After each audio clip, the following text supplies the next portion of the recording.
جو تعلیمات دی حضرت عمر بن عبدالعزیز رحمت اللہ تعالی علیہ. عورت کہتی ہے میں پہنچ گئی, میں نے لوگوں سے پوچھا گھر کہاں ہے, تو کہا وہ جہاں بوری لٹک رہی ہے نا باہر ٹاٹ کا پردہ لگا ہوا ہے وہ حضرت عمر بن عبدالعزیز کا گھر ہے. کہتی ہے میں دروازے پہ دستک دی, ایک عورت نے دروازہ کھولا تو مجھے بی بی جان کے اندر بلایا. تو ان کے گھر کے اندر جب میں داخل ہوئی تو بڑا سارا سین تھا, ایک جانب کنواں لگا تھا, ایک طرف ایک بڑا درخت تھا, اور ایک چھوٹا سا بنائی ہوئی تھی جگہ برتن دھونے کے لیے, اور بی بی نہ برتنوں کو مٹی لگا کے صابن لگا کے بیٹھی ہوئی تھی, کام کر رہی تھی وہ عورت. مجھے اس نے درخت کے نیچے بٹھایا, پانی پلایا. کیسے آئی ہو؟ میں نے کہا امیر المومنین سے ملنا ہے. کہنے لگی بیٹھو تھوڑی دیر میں آ جاتے. کہتی تھوڑی, میں نے سمجھا گھر کی کوئی ملازمہ ہے, میں بیٹھ گئی. تھوڑی دیر گزری, پھر دستک ہوئی, اس بی بی نے اٹھ کے دروازہ کھولا. تو جب وہ شخص اندر آئے تو کہنے لگی بڑی دیر سے برتنوں کو صابن لگا کے بیٹھی ہوں, کہاں رہ گئے تھے؟ کہتی ہیں وہ صاحب کہنے لگے بس ذرا مصروف ہو گیا تھا. دوڑے گئے, کنویں سے پانی نکالا, بی بی کو دیا, اس نے برتن دھوئے. کہتی ہے پھر تھوڑا سا سرکہ اور ایک رات کی روٹی وہ لائی, اس شخص نے کھائی. میں نے کہا کہ یہ دونوں گھر کے ملازم ہیں, میاں بیوی کام کرتے ہیں.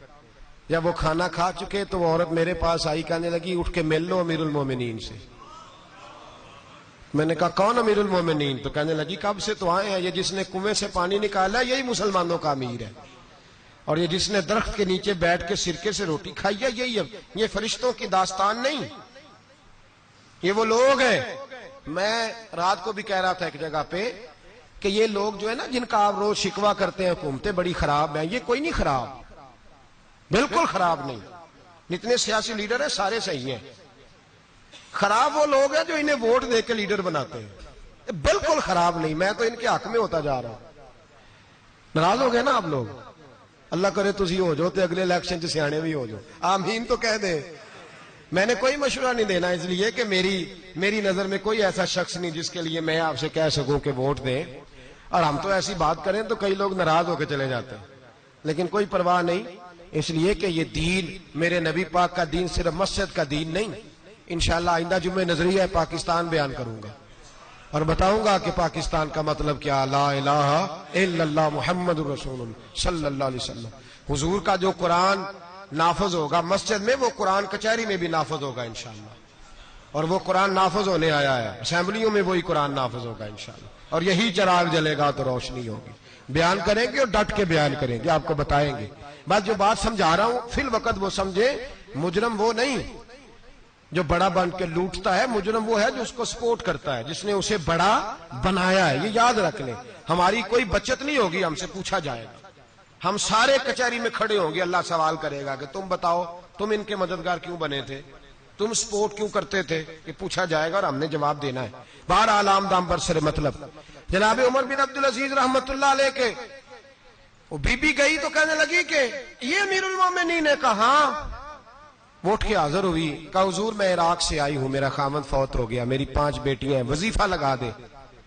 وہ بی بی کہتی ہے میرا دل تھا کہ یتیم بچیوں کا 100 دینار سال کا لگا دیں گے تو بڑی بات ہے. کہتی ہیں جب میں ان کے پاس گئی تو حضرت عمر بن عبدالعزیز کو بتایا تو وہ رونے لگ گئے اور مجھ سے معافیاں مانگنے لگے. میں نے کہا حضور آپ کیوں معافی مانگتے ہیں؟ تو کہنے لگے اس لیے معافی مانگ رہا ہوں کہ تو میری رعایا میں تھی اور تیری 5 بچیاں یتیم تھی, تجھے خود چل کے آنا پڑا ہے. میرا کام تھا تیری خبر لیتا, معاف کر دے اللہ کی رضا کے لیے. انہوں نے وظیفہ لکھنا شروع کیا تو میری ایک بچی کا 1000 دینار سال کا لکھا. میں نے کہا اللہ تیرا شکر ہے. پھر دوسری بچی کا 1000 لکھا تو میں نے کہا اللہ تیرا شکر ہے. تیسری کا 1000, چوتھی میں نے کہا شکر ہے. جب چوتھی کا لکھا تو میں نے کہا اللہ آپ کا اقبال بلند کرے, اللہ آپ کو ہمیشہ اسی طرح پھلتا پھولتا رکھے. کہتے ہیں جناب عمر بن عبدالعزیز نے قلم رکھ دیا, فرمانے لگے میں 5ویں کا وظیفہ نہیں لکھوں گا, 4 بہنوں سے کہنا بانٹ کے اسے بھی دے دیں. کہا حضور کیوں؟ آپ فرمانے لگے جب تک تو اللہ کا شکر ادا کر رہی تھی میں بھی رب سے جڑا ہوا تھا اور اللہ سے ڈر کے لکھ رہا تھا. اب تو نے میری تعریف کی ہے, اب میری ذات آ گئی ہے, اب میں اگر یہ وظیفہ لکھوں گا تو اس سے اللہ راضی نہیں ہوگا, اس سے میرے نفس میں ریا پیدا ہوگی. اب میں 5ویں کا نہیں لکھوں گا, جا اور جا کے عراق کے گورنر کو دے. بی بی کہتی ہے میں گھوڑے پہ بیٹھی, اور میں چند دنوں کے بعد عراق پہنچی. جب سویرے آ کے میں نے والی عراق کو رکا دیا تو وہ چیخ مار کے رویا. میں نے کہا کیا ہوا؟ تو کہنے لگا بی بی آج رات کو حضرت عمر بن عبدالعزیز کا انتقال ہو گیا, فوت ہو گئے. تو انتقال کر گئے. کہتی میں بھی تڑپ کے روئی. میں نے کہا میری یتیم بچیوں کا کیا بنے گا؟ تو وہ گورنر کہنے لگا تیرے وظیفے جاری رہیں گے, تجھے ملتے رہیں گے. تو کہنے لگی کیسے؟ کہنے لگا میں اگر تو گورنر رہا تو تیرا وظیفہ جاری رہے گا, اور اگر گورنری سے اتر بھی گیا تو میں ذاتی طور پہ مالدار ہوں, پھر بھی تیری بچیوں کے ماہانہ پیسے پہنچتے رہیں گے. میں نے کہا تو کیوں دے گا؟ کہتی وہ رو پڑا. کہنے لگا اگر امیر حضرت عمر بن عبدالعزیز جیسے ہوں تو پھر اللہ گورنروں کے دلوں میں بھی رحم ڈال دیا کرتا ہے, پھر میرے جیسے لوگوں کو بھی وہ بدل دیتا ہے. حضرت عمر بن عبدالعزیز گھر آئے.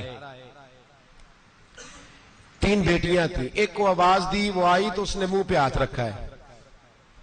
دوسری کو آواز دی, وہ آئی تو منہ پہ ہاتھ رکھا ہے. تیسری کو آواز دی تو منہ پہ ہاتھ رکھا ہے. آپ نے اپنی بیوی سے کہا کہ یہ بچیاں منہ پہ ہاتھ کیوں تینوں نے رکھا ہوا, کیا بات ہے؟ تو بی بی رو پڑی. کہنے لگی 4 دن ہو گئے میری بیٹیاں پیاس سے روٹی کھا رہی ہیں. 4 دن ہو گئے. ان کے منہ سے بدبو آتی ہے, اس لیے وہ آپ کے سامنے آتی ہیں تو منہ پہ ہاتھ رکھ لیتی ہیں 4 دنوں سے. بی بی رو رہی ہے. حضرت عمر جلال میں آ گئے. آپ فرمانے لگے تو یہ رو رہی ہے, تو روئی ہے, تو نے میرے گھر میں رہ کے اللہ کی ناشکری کی ہے, تو شکر ادا نہیں کرتی کہ 3 وقت پیاز اور روٹی تجھے گھر کی 4 دیواری کے اندر مل جاتا ہے؟ رو رہی ہے. میں آ میرے ساتھ باہر نکل, تجھے وہ لوگ دکھاؤں جو جھونپڑیوں میں رہتے ہیں اور مانگ کے کھاتے ہیں. آ تجھے دکھاؤں. اتنی ناشکری کہ گھر کے اندر پیاز پہنچ رہا ہے, روٹی پہنچ رہی ہے, اور تو کہتی ہے میری بیٹیاں پیاز سے کھاتی ہیں. شکر کر فاقے نہیں کاٹنے پڑے. پھر اگلے لفظ کہے تو رو پڑے. فرمانے لگے میں نے تو مصطفیٰ کے وہ حالات بھی سنے ہیں جس میں کئی دن بی بی فاطمہ نے فاقے کیے. تو گھر کے اندر پیاز پہنچ رہا ہے, تو ابھی بھی سادگی, عاجزی اور قناعت نعمت تھی ان لوگوں کی. ہمارے ہاں روز شکوا ہے, کس بات کا؟ گاڑی کوئی نہیں. روز رونا ہے, کس بات کا؟ بنگلہ کوئی نہیں. روز رونا ہے, کس بات کا؟ بینک بیلنس کوئی نہیں.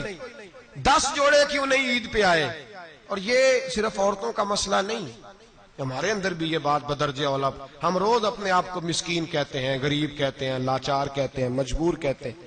کبھی دیکھو جو جھونپڑیوں میں رہتے ہیں, کبھی پلٹ کے دیکھو لوگوں کی طرف جو پیدا ہوئے تو آنکھیں کوئی نہیں تھی, ہاتھ کوئی نہیں تھے, پیر کوئی نہیں تھے. وہ دیکھو جو پیدا ہوئے تو سر پہ باپ کا سایہ کوئی نہیں تھا. کیسے کیسے لوگ وقت گزار رہے. ہم روز آ کے کہتے ہیں کاروبار ٹھنڈا ہو گیا ہے, حالات بڑے خراب ہو گئے, ہم بڑے مجبور. کیا ہو گیا صاحب؟